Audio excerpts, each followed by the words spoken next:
Hello everyone, I Prabhu would like to welcome you to my YouTube channel Let's English, which is completely dedicated to competitive English, right? आज के session में कुछ चीज़ें बहुत खास होने वाली हैं क्योंकि आज का जो सेशन है वो रीडिंग पॉइंट ऑफ व्यू से, स्पीकिंग पॉइंट ऑफ व्यू से, राइटिंग पॉइंट ऑफ व्यू से और ग्रामर पॉइंट ऑफ व्यू से बहुत ही इंपॉर्टेंट होने वाला है, राइट? तो without wasting time, without delay in time, let's come to the point और आज के सेशन को शुरू करते हैं। तो शुरू करते हैं आज के सेशन को। आज इस सेशन में हम लोग डिस्कशन करने वाले हैं ग्रामर का एक बहुत ही important topic, that is conjunction, right? क्योंकि कंजंक्शन का सही यूज पता होना बहुत ही जरूरी है, राइट? तो सबसे पहले कंजंक्शन होते क्या हैं? तो कंजंक्शन में अगर आप नोटिस करें, you will find a word is inbuilt, that is junction. Junction का मतलब अगर हम देखें इंग्लिश में क्या होता है, एडजॉइनिंग पॉइंट। जैसे जनरली जंक्शन हम कहाँ सुनते हैं? स्टेशन के नाम के साथ। अब पहली बात ये, क्या सारे स्टेशन जंक्शन होते हैं? तो कुछ लोगों के दिमाग में एक पॉइंट होता है कि जंक्शन का मतलब एक ऐसा स्टेशन जो बड़ा होता है। बिल्कुल नहीं।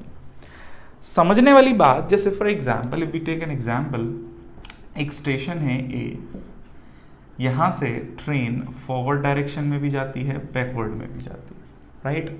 यानी ए ने बी स्टेशन को भी जोड़ दिया और सी को भी जोड़ दिया, राइट? अगर इस स्टेशन से एक और स्टेशन जुड़ता है, यानी मिनिमम कितने स्टेशन जुड़ गए? 3।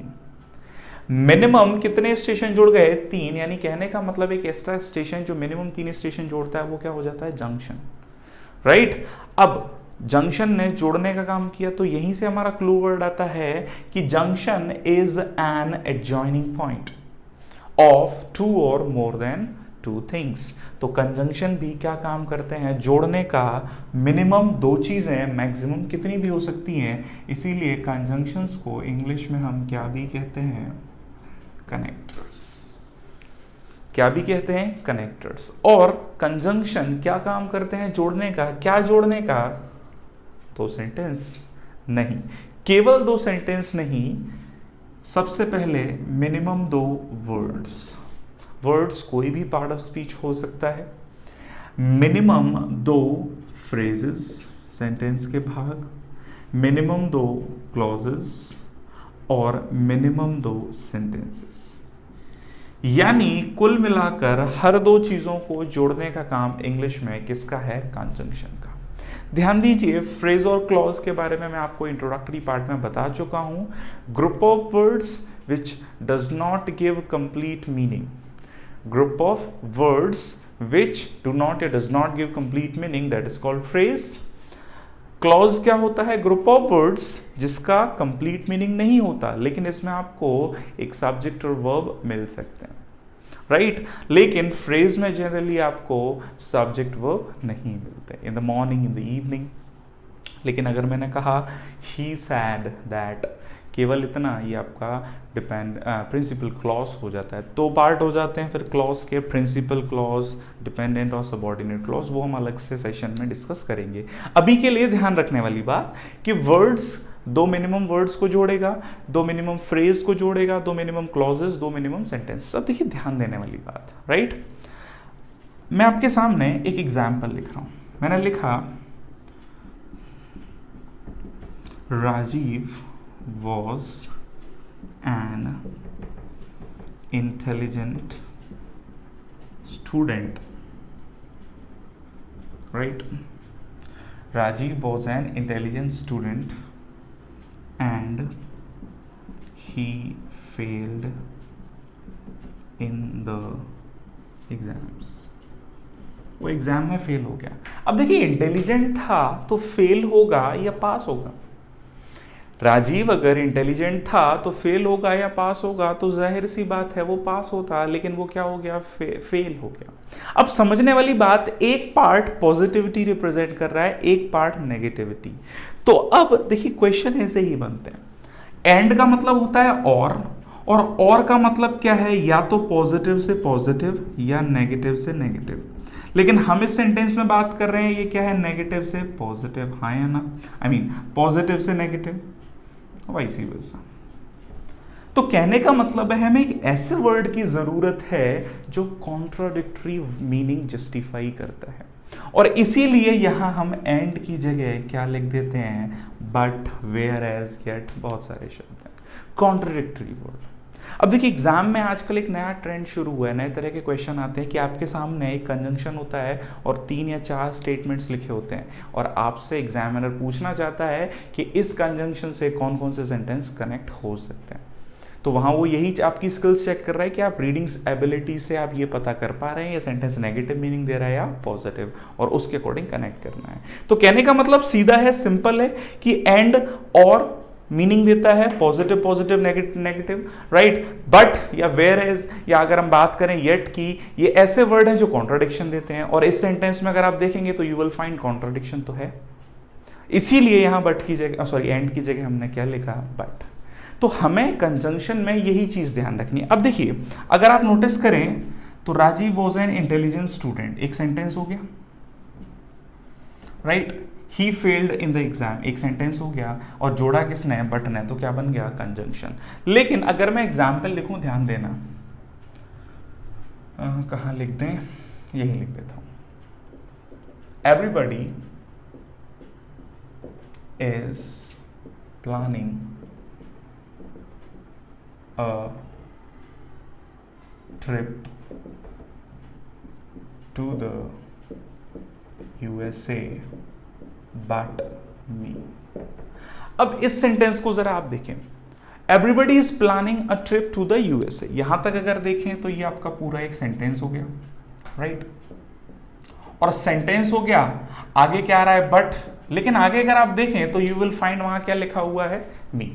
लेकिन मी अगर आप देखेंगे तो क्या कोई सेंटेंस है, क्योंकि कंजंक्शन होने के लिए या तो दोनों सेंटेंस हो या दोनों वर्ड हो, लेकिन मी तो एक वर्ड हुआ और इससे पहले सेंटेंस आया है, तो इसका मतलब या तो बट यहां गलत है या बट यहां कंजंक्शन का काम नहीं कर रहा है। और इस सेंटेंस का मीनिंग अगर आप देखें तो क्या आ रहा है, everybody is planning a trip to the USA, हर कोई USA के लिए या USA की ट्रिप प्लान कर रहा है मुझे छोड़कर। यानी यहां जो बट है क्या मीनिंग दे रहा है, एक्सेप्ट का। और दोस्तों इस बात को ध्यान रखना, अगर बट एक्सेप्ट का मीनिंग देता है, मैं बता चुका हूं आपको, नॉन फाइनाइट वर्ब में भी वो क्या बन जाता है, प्रेपोजिशन। और प्रेपोजिशन है तो फिर इसके बाद ऑब्जेक्टिव फॉर्म ही आएगा। क्लियर। तो इस बात का विशेष ध्यान रखें कि हमें चीजों में वर्ड सेम हो सकते हैं, लेकिन हमें अपनी थियरी पर ही रहना है। या तो सेंटेंस होंगे या वर्ड्स होंगे या वह फ्रेज हो सकते हैं या क्लॉज हो सकते हैं। कंजंक्शन जोड़ने का काम करता है, राइट। आई होप आपको ये इंट्रोडक्टरी बात समझ आई हो। अब बस इतनी सी बात समझनी है, बाकी सारी चीजें अब आपको समझ में आती जाएंगी, राइट। तो कोशिश करते हैं हम आगे बढ़ने की और जानते हैं क्या है खास अगले पॉइंट ऑफ व्यू पर। अभी हम बात करने वाले हैं कंजंक्शन के कुछ टाइप्स की, क्योंकि वहां से क्वेश्चन अक्सर पूछे जाते हैं। Types of conjunction, clear. और जिसमें मैं सबसे पहले जिस कंजंक्शन की बात कर रहा हूं उसे हम कहते हैं कोऑर्डिनेटिंग कंजंक्शन। क्या कहते हैं, कोऑर्डिनेटिंग कंजंक्शन। अब देखिए नाम से मतलब समझने की कोशिश करें। कोऑर्डिनेशन का मतलब क्या होता है, तालमेल। तालमेल अलग अलग चीजों में होगा या सिमिलर, बात समझ पा रहे हैं। यानी कोऑर्डिनेशन होने के लिए कम से कम, बोलते हैं ना, थिंकिंग प्रोसेस सिमिलर लेवल की तो हो। जैसे फॉर एग्जांपल जीडी हो रहा है, ग्रुप डिस्कशन, राइट। अब ग्रुप डिस्कशन आप देखेंगे कि अगर सेम इंटरव्यू के लिए या सेम पर्टिकुलर जॉब के लिए लोग आए हैं तो उनका परसेप्शन तो क्लियर है, तो सिमिलर चीजों के बारे में आर्ग्यूमेंट अलग अलग हो सकता है, लेकिन उस पर्टिकुलर पॉइंट पर जो लोग आए हैं वो सेम ग्रेड के लिए आए हैं। बात समझ पा रहे हैं। तो बस कोऑर्डिनेटिंग कंजंक्शन इंग्लिश में वो कंजंक्शन है जो सिमिलर रैंक की चीजों को जोड़े। सिमिलर में दोनों पॉजिटिव भी हो सकती हैं, दोनों नेगेटिव भी हो सकती हैं, एक पॉजिटिव एक नेगेटिव हो सकती है, लेकिन related to the same context, clear. और कोऑर्डिनेटिंग कंजंक्शन इंग्लिश में जनरली कितने ही होते हैं, 7। कौन कौन से, मैं आपके सामने लिखता हूं, फॉर, एंड, नॉर, बट, और, येट, सो। याद रखने के लिए हर शब्द का पहला अक्षर आप ले लें तो यू विल फाइंड एक नया वर्ड, फैन बॉयज। क्या बन गया, फैन बॉयज। यानी fan boys conjunction are called coordinating conjunction. अब देखिए थोड़ा सा चीज़ें यहाँ मैं आपको समझाना चाहूँगा जो जनरली हमें नहीं समझाई जाती हैं। अब हमने फॉर देखा और फॉर देखते से ही दिमाग में एक मीनिंग पंच हो जाता है जो हम जानते हैं, दैट इज के लिए। लेकिन इस बात का विशेष ध्यान रखना, अगर फॉर पर्पस का सेंस दे रहा है या टाइम के सेंस में आ रहा है तो ये आपका क्या हो जाता है, प्रेपोजिशन। लेकिन हम यहाँ एज अ क्या यूज़ कर रहे हैं, कंजंक्शन। तो ध्यान दीजिएगा, जब ये कंजंक्शन का काम करेगा, फॉर द रीज़न, राइट, या एक जनरल सेंस किसका देता है, बिकॉज का। क्योंकि प्रेपोजिशन आएगा तो उसके बाद सीधे नाउन या प्रोनाउन ही आएगी, लेकिन कंजंक्शन होगा तो सिमिलर चीज को कैरी करेगा। फॉर एग्जाम्पल, राइट, मैं एग्जाम्पल जरूर देता हूँ, इस चीज को ध्यान दीजिएगा। For example, I have paid all the bills, right, for I was told in an email। मैंने सारे बिल पे कर दिए हैं क्योंकि मुझसे ईमेल में ऐसा कहा गया था। रीजन दे रहे हैं हम लोग, क्यों पढ़े भाई, आगे बता दिए इस तरह वजह से। क्लियर। तो ध्यान दीजिए, फॉर जब के लिए पर्पस या टाइम का सेंस दे रहा है तब वो एक प्रेपोजिशन है, राइट। लेकिन जब ये एक कंजंक्शन का काम करता है तब ये क्या सेंस देता है, फॉर द रीजन या बिकॉज का। क्लियर। एंड के बारे में मैं बता चुका हूं, सिमिलर चीजों को जोड़ेगा, दोनों पॉजिटिव या दोनों नेगेटिव। नॉर आप जानते हैं नेगेटिव वर्ड है, बट वही अभी हम बात कर चुके हैं, कॉन्ट्राडिक्शन बताता है। और मैं भी थोड़ी देर पहले बता चुका हूं, जब ये एक्सेप्ट का सेंस देगा तब ये प्रेपोजिशन है, राइट। थोड़ी देर पहले हमने एग्जाम्पल डिस्कस कर चुके हैं। लेकिन का अर्थ दे रहा है, दो चीज़ों के बीच में कॉन्ट्राडिक्शन बता रहा है, तब ये आपका क्या ही रहेगा, बिल्कुल कोऑर्डिनेटिंग कंजंक्शन। और सिलेक्शन, येट का मतलब क्या होता है, ये क्या बताता है, दो चीज़ों में कॉन्ट्राडिक्शन फिर भी जैसा सेंस, राइट। इसके बारे में हम लोग और विस्तार से चर्चा करेंगे। एग्जाम्पल में आपको चाहो तो अभी दे देता हूं, जैसे he worked hard yet he couldn't succeed। ठीक है। तो कहने का मतलब कॉन्ट्राडिक्शन ही बताएगा, फिर भी जैसा सेंस देता है। सो आपका क्या बताता है, result, with the result, right. जैसे अगर मैं चाहूं तो एग्जाम्पल यहां लिखना, जैसे I don't want to go so I want. मैं नहीं जाना चाहता इसीलिए नहीं जाऊंगा, राइट। तो थोड़ा सा ध्यान दीजिएगा इस चीज पर कि ये रिजल्ट बताता है, तो हमें विशेषकर इसके बारे में ध्यान रखना है और इसका यूज देखना है, राइट। बाकी सारी चीजें कॉमन है, कोई ऐसी खास नहीं है। आगे बढ़ता हूं मैं, जहां से क्वेश्चन आते हैं वो मैं आपको समझाता हूं। तो नेक्स्ट हमारा जो कंजंक्शन आता है उसे हम इंग्लिश में कहते हैं सबऑर्डिनेटिंग कंजंक्शन। क्या कहते हैं, सबऑर्डिनेटिंग कंजंक्शन। अब बात आती है सबऑर्डिनेट्स हम किन्हें बोलते हैं, सबऑर्डिनेट्स किन्हें कहा जाता है। हाँ जी एवरीवन, सबऑर्डिनेटिंग कंजंक्शन, या मैं पूछूं सबसे पहले सबऑर्डिनेट्स कौन होते हैं। तो ऑफिस में आपने देखा होगा एक बॉस होता है, राइट। बॉस के अंडर कौन काम करता है, एम्प्लॉइज। अब एम्प्लॉइज उसके अंडर काम कर रहे हैं, मतलब एम्प्लॉइज डिसीजन तो नहीं ले सकते, दे मतलब ओपिनियन दे सकते हैं, they can give their opinion, they can render what they feel. लेकिन बात आती है जब डिसीजन लेने की, तो दे मस्ट हैव अथॉरिटी।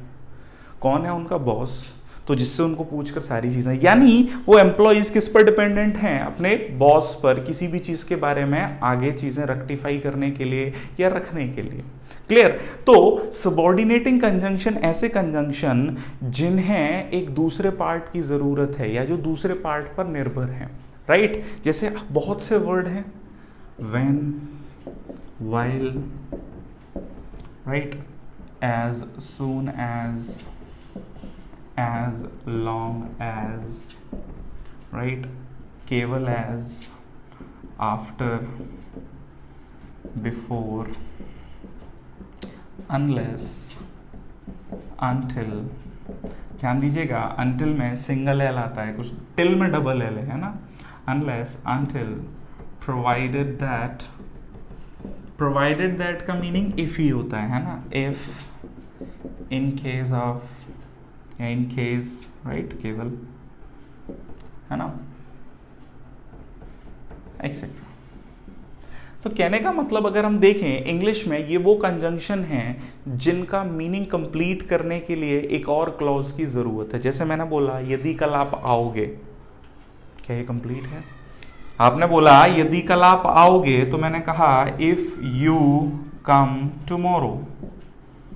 क्या ये कंप्लीट मीनिंग देता है? तो बिल्कुल नहीं, आपको इसका रिजल्टेंट बताना पड़ेगा। If you come tomorrow, comma, I shall या I will teach you. Modern English में विल को ही प्रेफर करते हैं, so don't bother much about. तो कहने का मतलब ऐसे कंजंक्शन जिनके बाद कोई ना कोई भाग या उनसे पहले कोई बात हो, तब जाकर उनका मीनिंग कंप्लीट हो, और वही आपके क्या बन जाते हैं? Subordinating conjunction, dependent conjunction. Clear है ना? चलिए अब कुछ कंजंक्शन के यूजेस हम देखते चलेंगे सीधे सीधे, राइट। तो सबसे पहले मैं आपको एक डिफरेंस जो मुझे यहाँ दिख ही रहा है, हम लोग सुनते ही रहते हैं, क्या है भैया? सबसे पहले वर्ड आते हैं हमारे अनलेस और अनटिल। तो मोस्ट इंपॉर्टेंट थिंग जो आपको ध्यान रखनी है कि सबसे पहले ये दोनों ही ऐसे वर्ड हैं जो अपने आप में कैसा मीनिंग देते हैं? Negative meaning.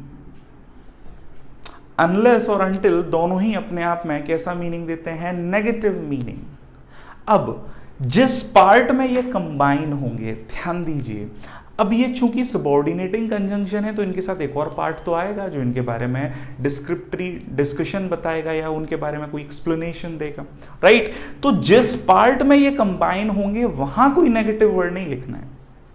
ध्यान दीजिए, मैं एग्जांपल लिख रहा हूं आपके सामने सीधे। मैंने लिखा unless you don't work hard, comma, you cannot succeed। अब जरा ध्यान दीजिए, अनलेस का मतलब ही क्या होता है? यदि नहीं। अब देखिए, नहीं इसमें ऑलरेडी इनबिल्ट है, तो अगर आप यहां डोंट लिखोगे तो ये गलत होगा। इसीलिए क्या होगा? Unless you work hard. हाँ, अब चूंकि नेक्स्ट पार्ट रिजल्टेंट हो गया तो वहां आप नॉट लिख सकते हैं।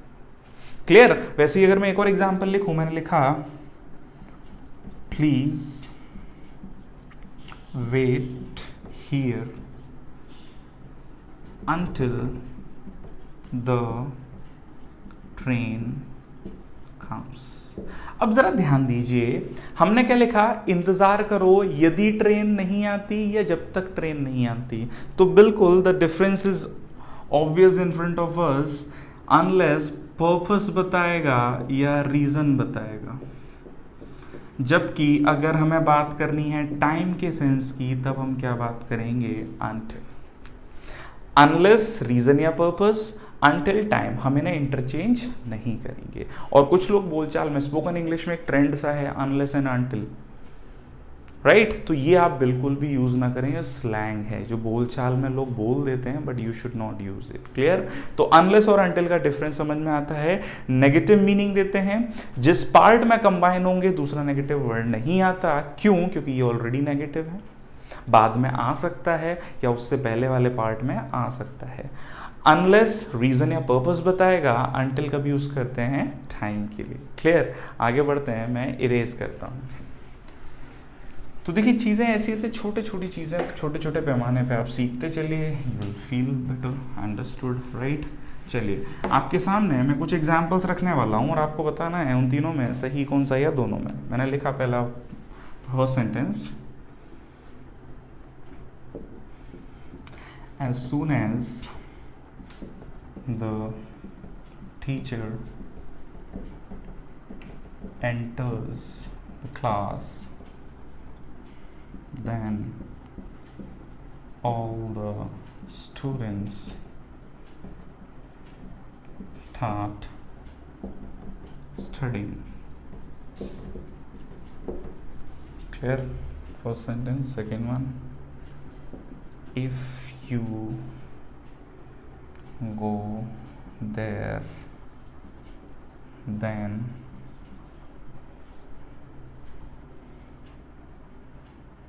I will not talk to you.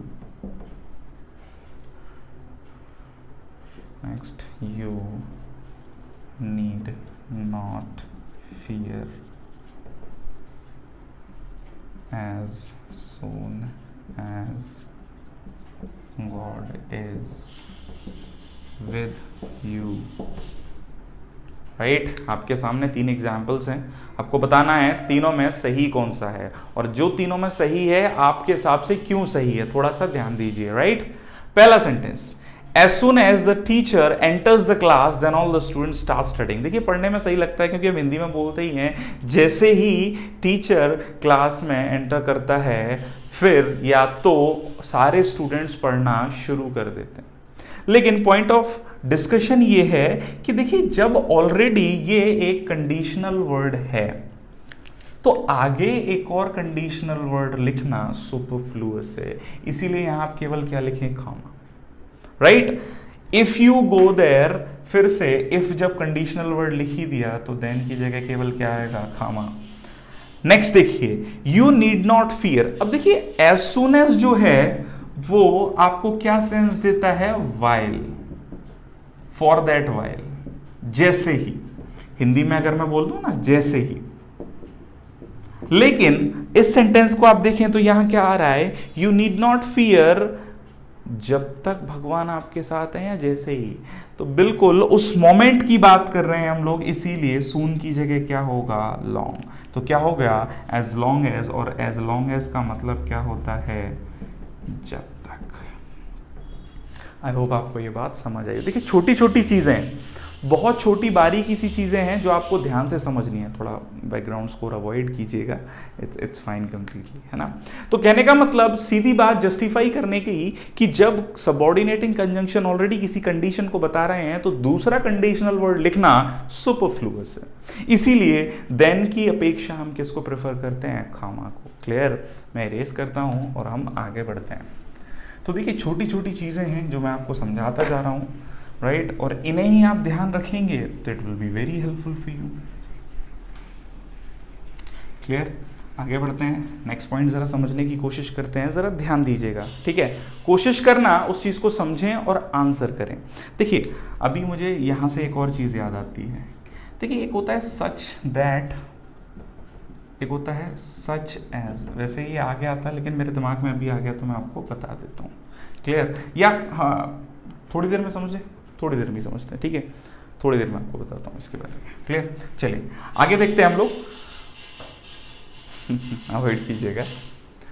हाँ आगे देखते हैं और जरा समझने की कोशिश करते हैं नेक्स्ट पॉइंट को। देखिए जितना आप चीज़ों को एनालाइज करोगे उतना आपके लिए बेनिफिशियल होगा। क्लियर, मैं एग्जाम्पल लिख रहा हूँ, जरा ध्यान दीजिएगा।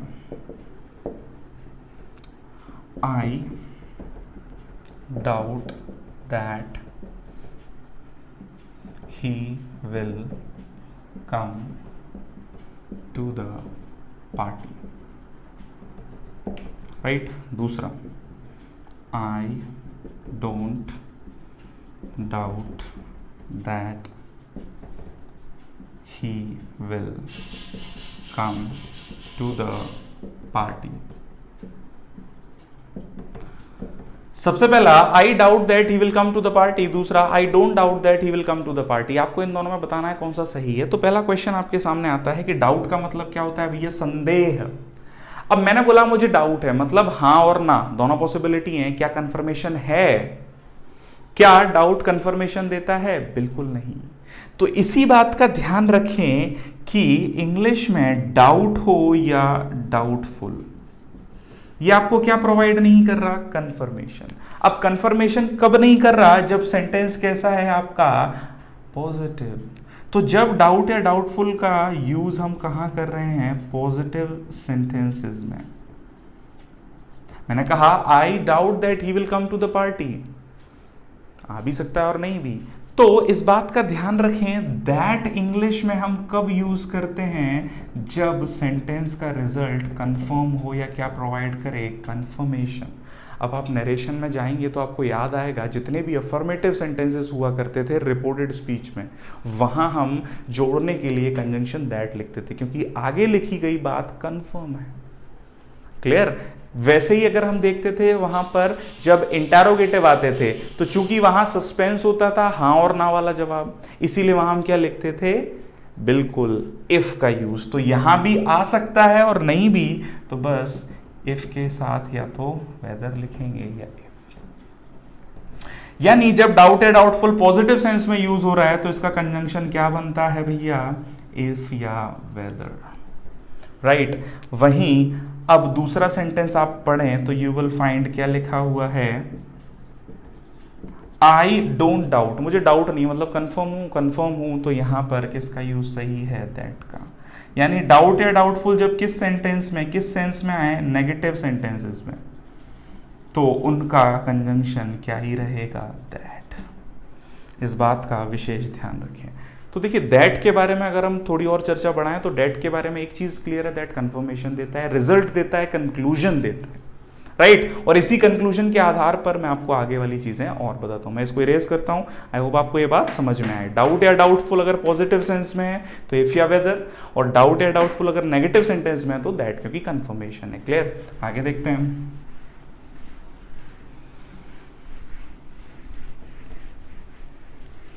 राइट? चलिए भाई आगे देखते हैं। छोटी छोटी चीजें हैं, अगर आपको याद हो मैं एक सेंटेंस लिखता हूं सीधे, जैसे मैंने बोला, ही asked me that I would help him or not। सीधी बात, आस्क पूछा है तो पूछा है तो अब देखिए वही बात आ गई नरेशन की, पूछने पर कंफर्मेशन तो नहीं मिलेगा ना, और आगे वो बोल भी रहा है आई वुड हेल्प हिम और नॉट, ऑप्शनल है तो कंफर्मेशन नहीं है तो क्या यूज नहीं करेंगे, दैट। यहाँ इफ या वेदर। अब देखिए इफ या वेदर में भी हम जनरली किसको सेलेक्ट करें, वेदर, क्योंकि आगे और आ रहा है। राइट? यहां चॉइस किसको प्रेफर करेगी, वेदर को, क्योंकि आगे और दिया हुआ है। क्लियर? तो सबसे पहली बात, अगर इंटरोगेटिव सेंटेंसेस आ रहे हैं वो भी हेल्पिंग वर्ब से शुरू करने वाले, तो इंटरोगेटिव सेंटेंसेस में हम किसका यूज नहीं करते, दैट का। दैट का यूज कैसे नहीं करेंगे, एज अ कंजंक्शन। क्लियर? ये तो हो गया। या मैं कहूं सेंटेंस की मेन वर्ब जब क्या हो, आस्क हो। अब WH वर्ड वाला एग्जाम्पल कैसे देखें, मैंने बोला ही, example, let me know that where the post office is. अगर आप देखें तो सेंटेंस क्या लिखा हुआ है, let me know that where the post office is. इस सेंटेंस की मेन वर्ब क्या थी, आस्क। तो आस्क है तो डाउट है, डाउट है तो हम दैट नहीं लिख सकते, इफ या वेदर। अब हम बात कर रहे हैं किसकी, इंटरोगेटिव सेंटेंस की। अब इंटरोगेटिव सेंटेंस में ऑलरेडी अगर आप देखो तो यहां WH वर्ड क्या काम कर रहा है, कंजंक्शन का, और कंजंक्शन का काम कर रहा है तो फिर से किसकी जरूरत नहीं है, दैट की। क्या होगा, let me know where the post office is. I mean positive लिख दिया है मैंने, post office. Let me know where the post office is. तो आई होप आपको ये बात समझ आ रही हो कि अगर सेंटेंस में मेन वर्ब आस्क है तो दैट का यूज नहीं करना है, और जब WH वर्ड ऑलरेडी आ गया है जो क्या काम कर रहा है, कंजंक्शन का, एज ए इंटरोगेटिव पॉइंट। अब देखिए ये आपका इनडायरेक्ट नरेशन हो जाता है, इसीलिए मैंने बोला इंटरोगेटिव सेंटेंसेस के लिए।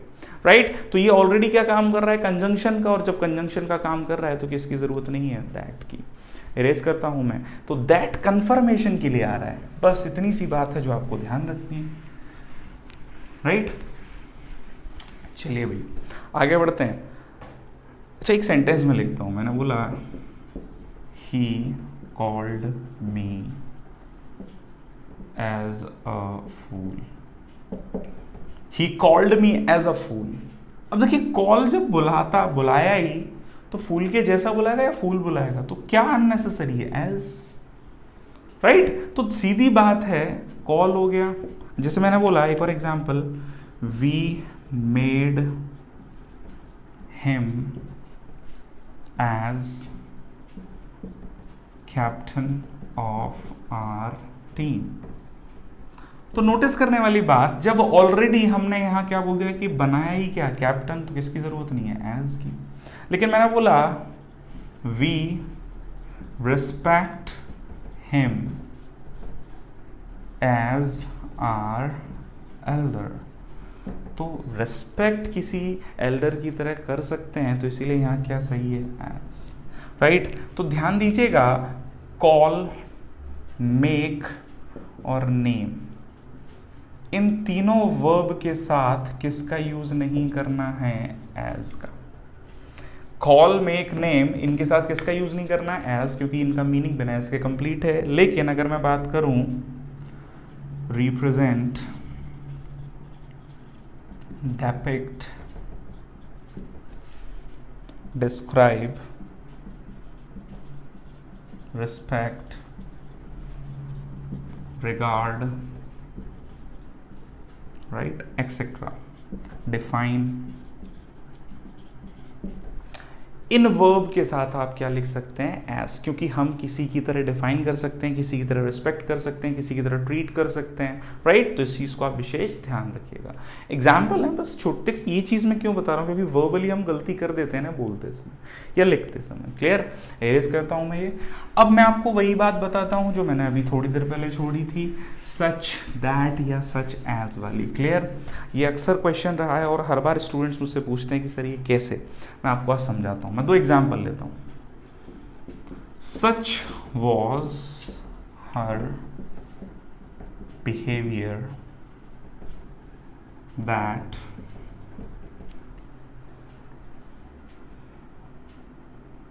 हर फैमिली disliked her। क्लियर? दूसरा, सच वॉज हर बिहेवियर